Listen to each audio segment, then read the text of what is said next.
tired? Yes, I hope so. Because you are the real reformers. You are the true activists. You are the grassroots movement for change. You know, something really quite strange is happening today. Something that should concern us all. Activism has always been the pursuit of people to change things, to fight for justice, to improve their lives. It is driven by deep concern and need. It is the real voice of progress. Yet in the 21st century, something rather sinister is happening. Activism itself has been hijacked. It's not progression, it's not even progression, it's regression. Because rather than coming from us, the general public, it's being imposed on us from above. Take the knee, change the church, decolonize the curriculum, call a man a woman. It doesn't matter what we believe. If we don't accept it, we're silenced. We're vilified. We're ostracized, even though we are the majority. You know,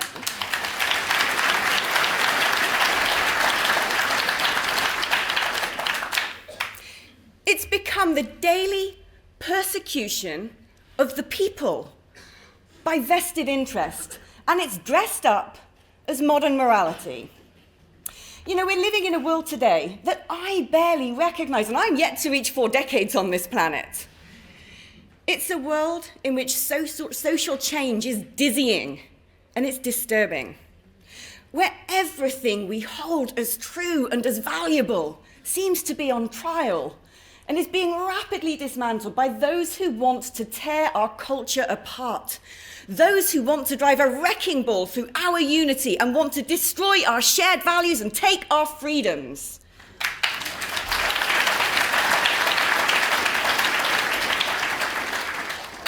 My wonderful friend Belinda just described brilliantly what is happening in our schools, essentially brainwashing the next generation to reject centuries of Western society. But it's not limited to the classroom. It's happening to us all. And I believe politically we are the first to stand up against this unwanted revolution being forced upon us by the elites. But we're at grave risk of also being the last, because if we don't defend ourselves, what happens next? Our voice desperately needs to be heard.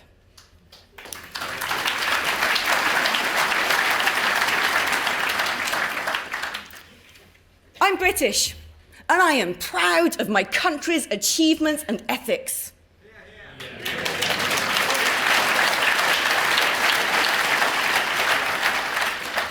I am white and I don't feel ashamed.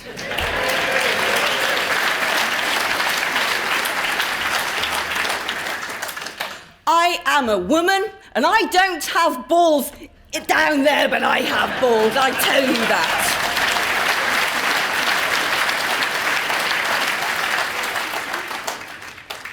I'm straight. And I passionately believe in the sanctity of marriage, as happy households make a healthy society.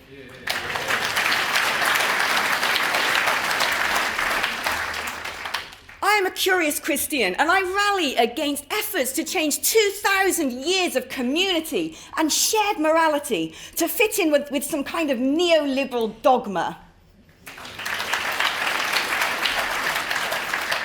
You know, this determination to dissolve the glue that has held us together for centuries and destroy a culture that has enabled us to thrive and to prosper in harmony is now so pervasive that most of our politicians dare not speak against it.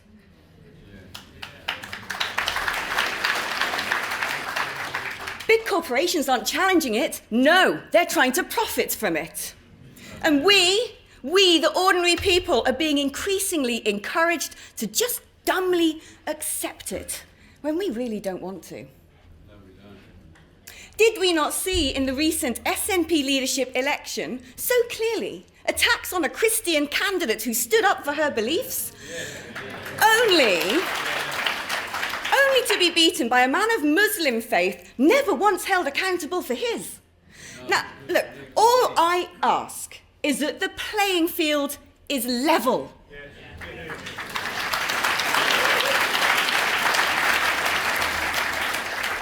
I'm not against inclusion. I'm not against diversity, far from it. Look, anyone who knows me would tell you that. I've lived in Ghana, Kenya, India, China. I even managed to live in Brussels. Now, that's the only place where I found the culture and the credo rather deplorable. Look, I'm wholly for celebrating and welcoming different cultures, but only as long as the price to pay is not our own.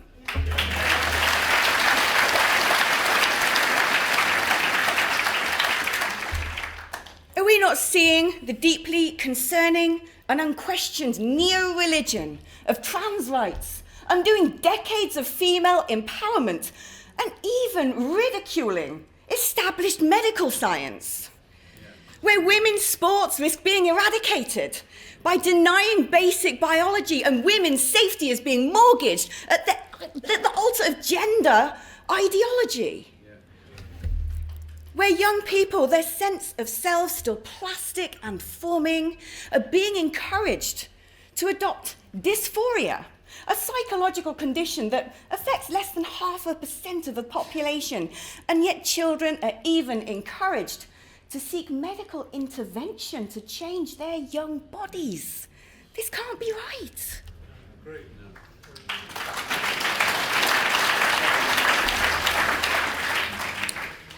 And are we not also seeing a perverse normalization of fetish and pornography, where children from the age of 8 are being exposed to adult content, where it is deemed healthy to consume online the sort of material that 10 years ago would have been considered really quite niche, if not perverse and dangerous, and if available at all, only in licensed shops?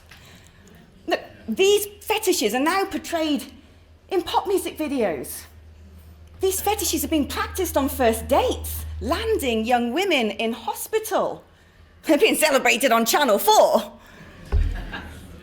I'm heartbroken at the rate of sexual assaults in schools, the gratuitous inclusion of kink everywhere in popular culture, the coarsening of language, and this rabid objectification that makes little girls feel pressurized to pose in bikinis on social media for complete strangers. I'm not a prude. Really, I'm not. I never have been. I simply believe in common decency, and I champion old-fashioned values.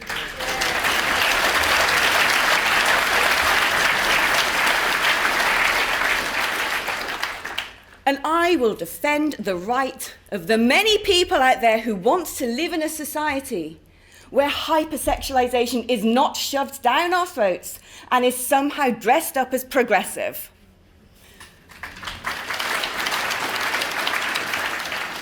And are we not seeing our concerns about the cohesion of the communities in which we live being attacked as bigoted and fascistic? If we dare to question the rate of immigration without integration, even if we point to the abundantly evident strain on public services in backlog Britain, we're still told it's got nothing to do with a population that's now projected to grow by 1 million every 4 years, and that mass immigration is necessary. Oh, no, it's the answer. Any worries we have, therefore, must surely be xenophobic. We elect MPs to stand up for us. It's their duty and their privilege to represent our interests. Not the UN's, not the EU's, not the World Economics Forum. Right?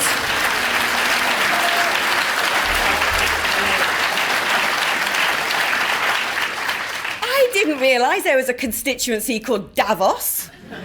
We certainly don't have a candidate there. Look, that doesn't mean we should disengage from the international community. We live in a global world, and Britain has long been a powerful and an important voice. But we don't elect our politicians to be employees that we pay to kowtow to unaccountable global governance, to become mouthpieces of big banks and big tech, to follow every whim of a myriad pressure groups with their ever-changing rules about what we can and cannot believe, to think that voters of Britain should be ignored or worse still silenced in the pursuit of some ever-changing and dangerously untested new world order. We elect them. We elect them, and we pay them to represent us.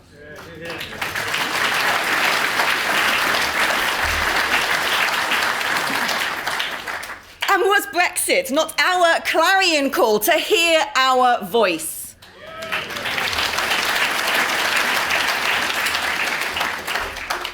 They tried to destroy it. We saved it. But it is once again on life support, isn't it? Regarded as a temporary blip, a blight on some bigger plan that we are all too stupid to understand.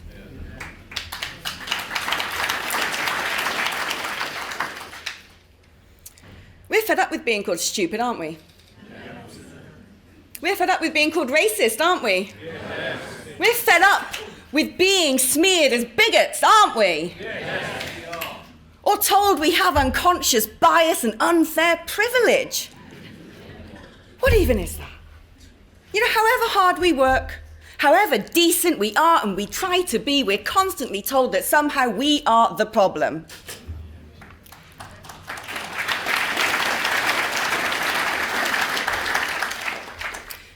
We're not ashamed of our history, and we do not want it condemned nor erased, only to be replaced by a confused and conflicting vision in which nobody can share.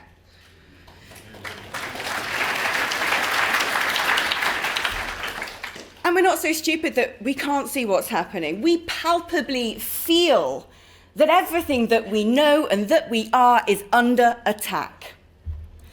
Yet so many politicians today are too weak to stand up against this deluge of so-called woke beliefs. They are the ones who need to wake up, sleeping on the job and fiddling while Rome burns.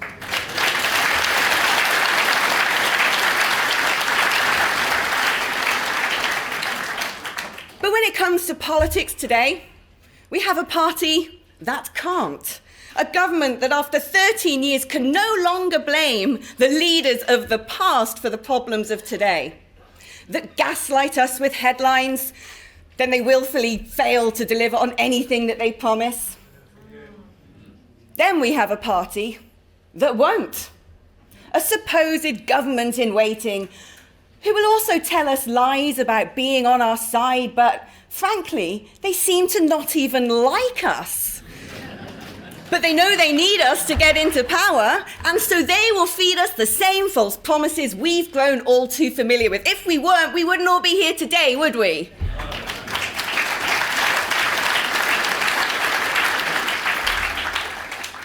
That is why, reformers, we are the real activists. We are standing up in defence of decency, in defence of our values, in defence of our past, and in defence of our future.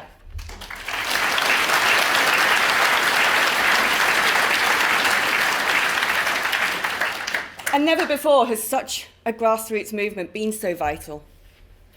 I fear we live at a time where our past is being so quickly eroded and its principles so rapidly destroyed that in my lifetime, I feel like I will feel like a stranger in this country. You know, sometimes I feel like that already, yet here I am today, surrounded by all of you, all of us bound by the same concerns and all of us ready to do something about it. And we're not the minority.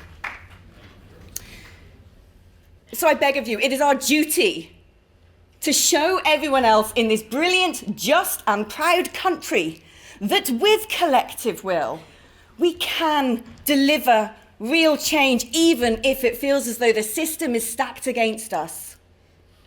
We can protect ourselves against things we are told are inevitable, but we don't want. We're not wrong to feel like flotsam and jetsam on a sea of change. But if we all combine and use our collective strength, we can indeed stand up against the tide of time and salvage who we are and what we want to be. But we need strength in numbers. As the pioneers in this political fight back, we must also be the evangelists. We must lead from the front and welcome those who share our frustrations, because believe me, we are many. We will be derided, dismissed, ridiculed, but that only goes to prove that we do have the power to push back. We're the product of a country and a culture that is peaceful, welcoming, industrious, creative. It is by no means perfect, but it will not be perfected by seeing everything through the prism of race or sexuality. Communities cannot be built on individualism and identity politics, but on the things that unify us, in a shared identity and with a shared sense of belonging, not division. And our work, reformers, our work, it will be done in our neighbours' houses. It will be done in the pubs. It will be done at the bus stops, in the offices. Of course, it will also be done at the ballot box. But it's going to take perseverance and it's going to take belief. It's going to take courage and it's going to take encouragement. We're not going to readily be given a platform by mainstream media. Believe me, I know. I was press officer for UKIP for the longest time. I mean, it's not an easy job. We're also going to be told that we're splitting the vote as if any one party has ownership of our political choice. We'll be told there's no point. We'll be told we're too small. We'll be made to feel demoralised and bullied into resigning to the status quo. But we know what we need is reform.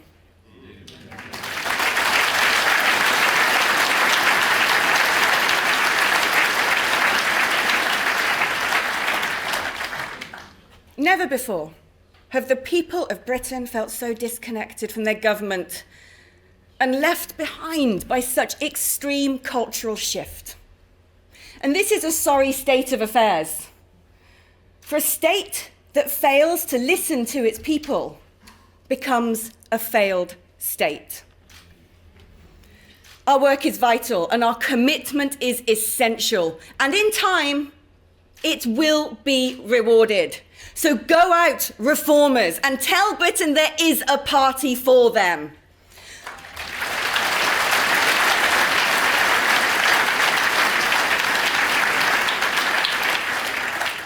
We have so much to gain if we do, but we have so much to lose if we don't. Look, I want to finish today with a passage from the Bible. I've spent almost 2 decades studying Hinduism, in fact, but our country, its cultures and its laws are built upon the foundations of Christianity, and that should be celebrated. Whatever faith you are, even if you have no faith at all, we all believe in Britain.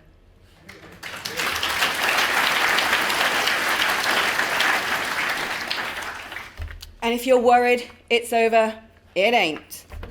As the Bible says, at least there is hope for a tree. If it is cut down, it will sprout again, and its new shoots will not fail. Its roots may grow old in the ground, and its stump die in the soil, yet at the scent of water, it will bud and put forth shoots like a plant. Let's make Britain great. Thank you.